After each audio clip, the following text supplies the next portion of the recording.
पलवल स्थित Gulab Singh memorial senior secondary school के chairman एवं प्रिंसिपल ने संयुक्त रूप से कहा कि शिक्षा ही सफल जीवन जीने का मंत्र है। शिक्षा के कारण ही विद्यार्थियों को पुस्तक के ज्ञान के साथ साथ अन्य चीज़ों का भी ज्ञान मिलता है। उन्होंने कहा कि शिक्षा पर सरकार के साथ साथ हम सभी को काम करने की ज़रूरत है और विदेशी शिक्षा की तरफ ना भागते हुए अपने देश की संस्कृति को बढ़ावा देना चाहिए। अच्छी शिक्षा प्राप्त करके ही विद्यार्थी अपने जीवन में ऊंचाइयों को हासिल कर सकता है। देखिए खास रिपोर्ट। आज अभिभावक और स्कूल में एक गैप बन गया है कोरोना काल के बाद। खासकर ये गैप कब खत्म होगा, क्या वजह मानते हैं?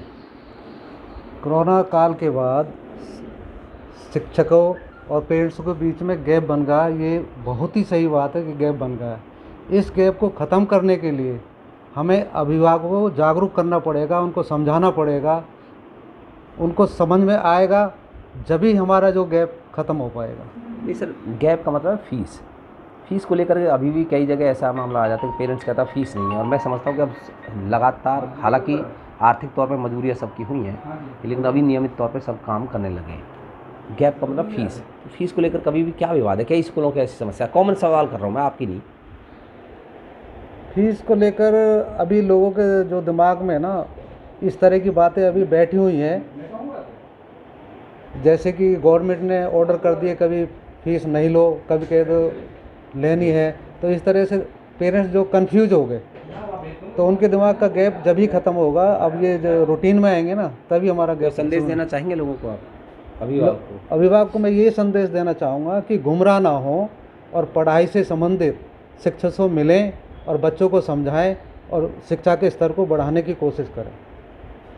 कोरोना काल के बाद शिक्षा के स्तर को या शिक्षा के स्तर में गुणवत्ता लाई जा सकती है। सर, अपने परिचय के साथ आप बताएं कि किस तरीके से शिक्षा के क्षेत्र में बदलाव किया जा सकता है। जी हाँ जी, मैं Dalchand Rawat, principal Chaudhary Gulab Singh senior secondary school Palwal. जी सर, ये 2 साल के बाद कोरोना की जो बीमारी से अब दोबारा से हमने स्टार्टिंग की है, और अब बहुत अच्छा महसूस हो रहा है कि बच्चे का नियमित स्कूल में आना हो गया है, और अब आने वाले समय में भी स्कूल पूरी तरीके से चल जाएगा, हो जाएगा। और शिक्षा के क्षेत्र में बदलाव कैसे किया जा सकता है, सवाल ये है। शिक्षा के क्षेत्र में बदलाव यही है कि हम अभी पेरेंट्स हर तरीके से पूरा हमको सपोर्ट नहीं कर पा रहे हैं। जो कोरोना की बीमारी चली हुई थी उसमें तो पूरा 2 साल हमारा पूरा गया है, और उस कारण से अब हम ये 2 साल बीतने के बाद जो अब नया सेशन चालू होगा उसमें हम पूरी कोशिश करेंगे और बच्चों को भी अच्छी तरीके से शिक्षा देंगे और बच्चों को आगे बढ़ाएंगे, पढ़ाएंगे।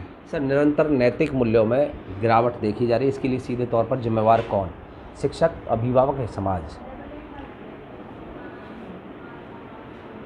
इसमें तो माना जाएगा नहीं तो शिक्षक है, और नहीं ये तो जो सबका मिला के जो समाज भी इसमें मेन जिम्मेवार है। जो समाज में जिस तरीके से अब ये बीमारी पे जोर दिया गया था कि समाज ने अपने बच्चों को स्कूलों में नहीं भेजा कि बीमारी का वो बना के, तो इसलिए शिक्षक इसमें जिम्मेवार नहीं है।